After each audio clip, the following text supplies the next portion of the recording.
আজকে যে টপিকটি নিয়ে আলোচনা করবো সেটা হচ্ছে এমার্জেন্সি ফান্ড। আমরা সবাই জানি ফিনান্সিয়াল প্ল্যানিং এর প্রথম স্টেজ হচ্ছে এমার্জেন্সি ফান্ড। তো প্রথমে আমরা এমার্জেন্সি ফান্ড ক্রিয়েট করব, তারপর বাকি গোল নিয়ে আলোচনা করব। তো আজকে আমরা জানবো এমার্জেন্সি ফান্ড কি, কেন এমার্জেন্সি ফান্ড দরকার, কত টাকা এমার্জেন্সি ফান্ড দরকার, কোথায় ইনভেস্টমেন্ট করা উচিত এই এমার্জেন্সি ফান্ডটা, তারপর আমরা জানবো কিভাবে আমরা এই এমার্জেন্সি ফান্ডটাকে ক্রিয়েট করব। তো প্রথমে আমরা জানবো এমার্জেন্সি ফান্ড কি। এমার্জেন্সি ফান্ডকে আমরা পার্সোনাল বাজেট বলি, বা বাই চান্স ধরুন কোনো আপনার এমার্জেন্সি সিচুয়েশন ক্রিয়েট হলো, সাডেনলি আপনার টাকার দরকার লাগলো। দেখেন এমার্জেন্সি ফান্ড মানে আপনি মেডিকেল এমার্জেন্সি ভাববেন না। মেডিকেল এমার্জেন্সি ছাড়া অনেক কিছু এমার্জেন্সি ক্যাটাগরি আছে। লাইক সাডেনলি আপনার জব চেঞ্জ করছেন, বা আপনার মোবাইল ডিস্ট্রয় হয়ে গেল, সেই ক্ষেত্রে নতুন মোবাইল কিনছেন, বা আপনার বাড়িতে কোনো ফাংশন হলো, সেই ক্ষেত্রে বড় ধরনের একটা গিফট দিতে হচ্ছে, বা অনেক কিছু এমার্জেন্সি আছে যে সাডেন আপনার আবির্ভাব হলো। কিসের আবির্ভাব হলো? বড় খরচার আবির্ভাব হলো। সেই ক্ষেত্রে আপনার এমার্জেন্সি ফান্ডের দরকার হয়। ঠিক আছে, তো এমার্জেন্সি ফান্ড আমরা বলি এটাকে পার্সোনাল বাজেট বলি। এটা কি বলি?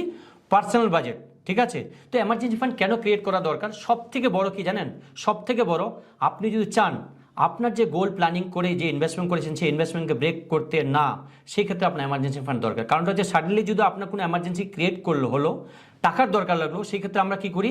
আমার যে গোল প্ল্যানিং করে আমরা ইনভেস্টমেন্ট করি সেই ইনভেস্টমেন্টটাকে ব্রেক করে দিই। হতে পারে কোনো গোল ক্রুশিয়াল গোল আছে, ক্রুশিয়াল গোল বা ভাইটাল গোল, সেই গোলটাকে আমরা ব্রেক করি। বা হতে পারে কোনো সময় আমরা কি করেছি যে আমরা লং টার্মে রিটায়ারমেন্ট প্ল্যানিং করেছি, সেই গোল আছে, সেই গোল থেকে আমরা টাকা বের করে নিই। বা হতে পারে আমরা কি করি অনেক সময় যে লোন নিয়ে নিই, bad loan, like credit card থেকে লোন নিয়ে নিই বা পার্সোনাল লোন নিয়ে নিই। সেখান থেকে বাঁচতে গেলে আমাকে কী করতে হবে?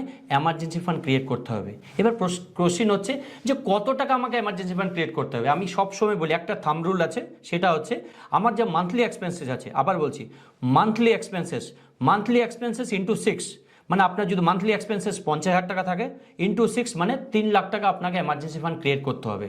এবার মান্থলি এক্সপেন্সেস বলতে কি বোঝাচ্ছে?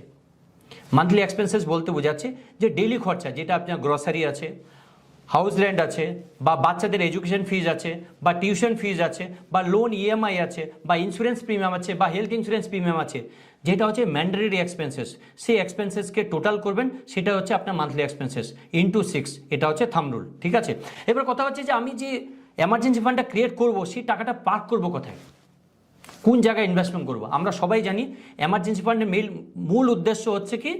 Liquidity, high liquidity. যেখানে লিকুইডিটি হাই সেখানে আমরা ইনভেস্টমেন্ট করবো। এবার লিকুইডিটি হাই কোথায়? আমরা সবাই জানি ব্যাঙ্ক অ্যাকাউন্ট হচ্ছে সব থেকে লিকুইডিটি হাই। তো আমরা ব্যাঙ্ক অ্যাকাউন্টে এমার্জেন্সি ফান্ড রাখতে পারি, বা ব্যাংকের এফডি করতে পারি, বা আমরা মিউচুয়াল ফান্ডে ডেট ফান্ডে ইনভেস্টমেন্ট করতে পারি। আমি একটা কথা সবসময় বলবো, আপনার যদি 6 মাসে এমার্জেন্সি ফান্ড থাকে, সেক্ষেত্রে 2 মাস মিনিমাম 2 মাসের ব্যাঙ্ক অ্যাকাউন্টে রাখা উচিত, অ্যান্ড বাকি যে 4 মাস আছে সেই 4 মাসে আপনার ডেট ফান্ডে রাখা উচিত। কিন্তু ডেট ফান্ডে একটু বেটার রিটার্ন পাবেন compare to saving bank account. তো সেভিং ব্যাঙ্ক অ্যাকাউন্টে কম পাবেন, সেখানে লিকুইডিটি হাই, ইমিডিয়েট দরকার লাগলো, পরবর্তীতে যদি আরও দরকার লাগে তখন ডেট ফান্ডে আপনি ব্রেক করতে পারবেন, কিন্তু ডেট ফান্ডে লিকুইডিটি হাই। তো আপনি ডেট ফান্ডও রাখতে পারেন, ব্যাঙ্ক অ্যাকাউন্টে রাখতে পারেন, সেভিং ব্যাঙ্ক অ্যাকাউন্টে, বা আপনি ব্যাংকের এফডিও করতে পারেন। ঠিক আছে, এবার কথা হচ্ছে যে হঠাৎ আমার 3 লাখ টাকা কীভাবে ম্যানেজ করবো? আপনি আজকে ভাবছেন যে 50,000 টাকা আপনার মান্থলি খরচা, সেই ক্ষেত্রে 3 লাখ টাকা আপনার দরকার কি? Emergency fund. এই 3 লাখ টাকা কীভাবে পাবেন?